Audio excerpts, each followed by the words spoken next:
अस्सलाम वालेकुम। Property vision TV के साथ मैं हूं अहमद अकील। हमारी ज़िंदगी में एक लफ्ज़ बड़ा हमें पीछे रखता है, वो है प्रोक्रास्टिनेशन, यानी चीज़ों को बाद में डालना, टाल मटोल करना। ये जो टाल मटोल है, ये हमें हमारा जो पोटेंशियल है उसके मुताबिक परफॉर्म नहीं करने देता, और इस वजह से हम ज़िंदगी में पीछे रह जाते हैं। आज हम ये डिस्कस करेंगे कि ये टाल मटोल कामों में क्यों क्यों आता है और इससे बचने के तरीके, जो असल इंपॉर्टेंट चीज़ है कि इससे हम किस तरह से बच सकते हैं। जब हम कोई मकसद के तहत काम कर रहे होते हैं ना, तो उसमें बड़े टाल मटोल आते हैं। कोई पागल आदमी होगा ना, आप उसे देखेंगे वो गलियों में फिरता रहेगा, कभी किस तरह हाथ हिलाएगा, कभी क्या कुछ करेगा, ना उसको गर्मी का फिक्र होगा ना कुछ होगा। तो इससे समझ के आया, इससे समझ आया कि जब हमें कोई मकसद नहीं होता तो हम टाल मटोल नहीं करते। जो ही मकसद आ जाता है तो हमारा टाल मटोल शुरू हो जाता है। ये इंसान का एक प्रॉब्लम है। तो इसका ये है कि हमें इस चीज़ को रियलाइज़ करना चाहिए कि जब हम मकसद में लगेंगे तो उसमें मसाइल आएंगे, हमें रुकावटें आएंगी, और हमें टाल मटोल से बचना है। एक बॉस ने अपने जो सबऑर्डिनेट्स था उसको एक काम दिया कि 3000 तस्वीर हैं, आपने इनको अलग अलग करना है, यानी शोबिज़ के लोगों को अलग करना है, ऑफिस के कामों की अलग करनी है, सेलिब्रिटीज़ को अलग करना है, स्पोर्ट्समैन की तस्वीर को अलग करना है। तो जब 3000 की तस्वीर बंदे को मिली तो वो एकदम कंफ्यूज हो गया कि वो किस तरह से सॉर्ट आउट करे चीज़ों को। लेकिन उसने एक टेक्निक निकाली। उसने 3000 की जो तस्वीर थी उनको 100-100 के ब्लॉक में डिवाइड कर लिया। अब वो क्या करता था कि एक ब्लॉक उठाता था 100 तस्वीर का, और उसमें से सबको सॉर्ट कर लेता था, और वो ख़त्म हो जाती थी। फिर दूसरा उठा लेता था, फिर उसको कर लेता। तो इससे वो बड़ा काम, मुश्किल काम को छोटे छोटे हिस्सों में डिवाइड करके टाल मटोल से बच गया, और उसने वो काम अपनी डेडलाइन से पहले ही सरअंजाम दे दिया, और उसको अप्रिसिएशन मिली। इसके अलावा जो एक और भी तरीका है इस प्रोक्रास्टिनेशन से बचने के लिए, वो उसको कहते हैं 2 मिनट रूल।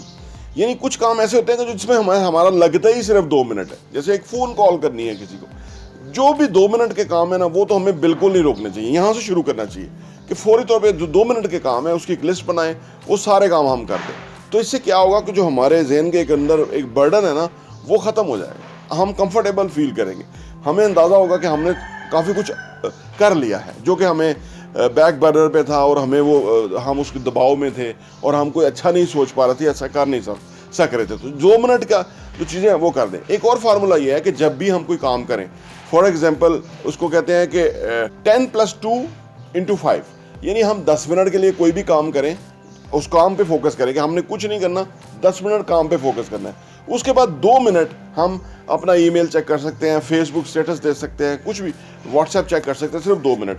फिर अगले 10 मिनट हम दोबारा काम पे लग जाए। तो ये जो 5 टाइम अगर इस तरह की हम एक्टिविटी कर लें, तो इससे क्या होगा कि वो जो छोटी छोटी ब्रेक के अंदर हम चीज़ों बाकी जो ज़हन जाता है वो भी सॉल्व कर लेंगे, और अपने काम पे भी एम्फसाइज करेंगे।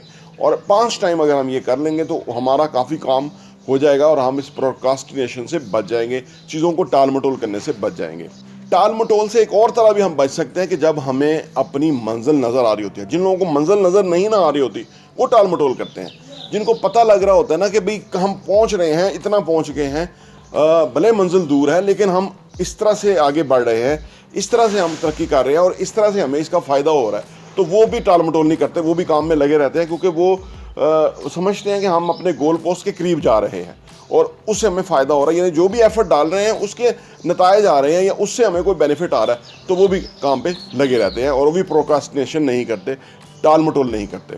टाल मटोल से बचने का एक और तरीका है कि वो है कि उसको टाइम ब्लॉक्स के अंदर अपने वक्त को तकसीम कर लें। हकीम सईद मरहूम, अल्लाह की रहमत करे, बहुत बड़ी उन्होंने काम किया ज़िंदगी में, किताबें लिखी, लाखों में मरीज़ चेक किए।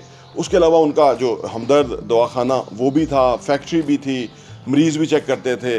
और फिर वो मरीज़ जो उनमें से कोई ऐसे केसेस होते थे जिनमें उनकी ख़ास दिलचस्पी होती थी, तो जब उस शहर में जाते थे, फ़र्ज़ करो रावलपिंडी में आए, तो यहाँ उनके पास एड्रेसेस होते थे, तो वो अगर उनकी कोई मसरूफियत आसपास है, जैसे सदर में उनका ये सेंटर था मई रोड के ऊपर, तो वो साथ के एरियाज़ के अंदर लोगों से मिलने भी चले जाते थे।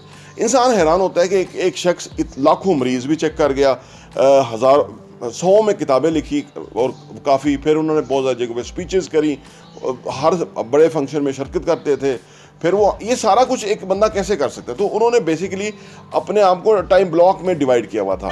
वो सुबह अर्ली इन द मॉर्निंग 7:30 जो है वो अपने क्लिनिक पे बैठ जाते थे, तो मरीज चेक करना शुरू कर देते थे। बीच में वक्फों के अंदर जो भी किताब लिखने के मौज़ूआत आ रहे थे वो भी नोट डाउन करते रहते थे। साथ ही साथ वो अपनी फैक्ट्री के लिए भी हदायत जारी करते रहते थे। तो ये सारा कुछ उन्होंने टाइम ब्लॉक्स के अंदर डिवाइड किया हुआ था। तो वो, और मज़े की बात यह है कि वो शाम असर के बाद वो क्लिनिक बंद हो जाता था, वो उनकी सारी एक्टिविटी ख़त्म हो जाती थी। सुबह अर्ली स्टार्ट करते थे और बाकी फिर वो अदर काम जो भी उनकी अब किताबें लिखने का वो सारा कुछ करते थे। तो तकरीबन 80 साल जिए, लेकिन उनकी जो परफॉर्मेंस या उनकी जो ज़िंदगी थी वाकई वो उसका मताला करने की ज़रूरत है कि उन्होंने कैसे इतना कुछ किया। तो ये जब हम अपने टाइम को टाइम ब्लॉक्स में डिवाइड कर लेते हैं तो हमें प्रोक्रास्टिनेशन करने का टाइम ही नहीं मिलता, क्योंकि हम ऑलरेडी एक सिस्टम में आए हुए हैं, डले हुए हैं और उसमें हम बेहतरीन आगे चल रहे होते हैं। ये बहुत बड़ा जो है एक मसला है लोगों को कामयाब ना होने के अंदर, आगे ना बढ़ने के अंदर, कि लोग टाल मटोल की तरफ फोकस करते रहते हैं। उसी वजह से वो ज़िंदगी में पीछे रह जाते हैं। और जो लोग इस आदत को या इस चीज़ को संभाल लेते हैं और वो चीज़ों को करने वाले बन जाते हैं, अपने वक़्त को सही इस्तेमाल करने में कामयाब हो जाते हैं, वही कामयाब होते हैं। क्योंकि 24 घंटे हर एक को मैसर आते हैं। अब डिपेंड करता है कि कोई 24 घंटे को इस्तेमाल किस तरह करता है। जिस तरह अच्छा इस्तेमाल करेगा उतना ज़िंदगी में कामयाब होगा, और जितना अच्छा इस्तेमाल नहीं कर पाएगा उतना ज़िंदगी में नाकाम रहेगा। तो आई होप कि आपको ये बातें पसंद आई होंगी। आपसे दरख्वास्त है कि हमारे चैनल प्रॉपर्टी विजन टीवी को लाइक कीजिए, सब्सक्राइब कीजिए और बेल आइकन प्रेस कीजिए ताकि आपको हमारी लेटेस्ट वीडियोस मिलती रहे। प्रॉपर्टी विजन टीवी देखने का बहुत बहुत शुक्रिया। और हाँ, यहाँ मैं आपको ये भी बताता चलूँ, प्रॉपर्टी विजन का जो हमारा एडिशन है वो साल के 12 एडिशन आपको सिर्फ 1000 रुपये के ऊपर मिल सकते हैं। आप अगर आप चाहते हैं कि आपके पास ये सॉफ्ट कॉपी में आ जाए और आप उसको अपनी ईज़ में पढ़ सकें और मुख्तलिफ़ चीज़ों को गौर कर सकें, हमें आप व्हाट्सएप कीजिए ताकि हम आपको वो भेज सकें। और आप सिर्फ 1000 रुपये में हमारे 12 एडिशन पूरे साल के 2022 के आपको मिल जाएंगे। और आपके लिए वो बहुत ही ज़बरदस्त इन्फॉर्मेशन होगी। आप किसी के साथ शेयर भी कर सकते हैं, अपने लोगों के साथ भी, ताकि आप वो कंटेंट पढ़ें, वो मवाद पढ़ेंगे। जिस तरह आप अच्छा कंटेंट पढ़ेंगे कि कैसे पैसा कमाना है, कैसे पैसे को मल्टीप्लाई करना है, कैसे पैसे की टेक केयर करनी है, कैसे पैसे को जो है ना वो सही जगह पे डायरेक्शन पे लगाना है, कैसे एसेट्स बनाने हैं, असासों से किस तरह कमाना है, और वो कमाने के बाद उन पैसों को किस तरह से इन्वेस्ट करना है, इस तरह की बहुत ही ज़बरदस्त इन्फॉर्मेशन जो है वो रियल एस्टेट के हवाले से हम प्रॉपर्टी विजन के मैगज़ीन के अंदर पब्लिश करते हैं। और वो हम आपको इंशाल्लाह भेजेंगे। सिर्फ 1000 रुपये में 12 एडिशन आपको मिलेंगे।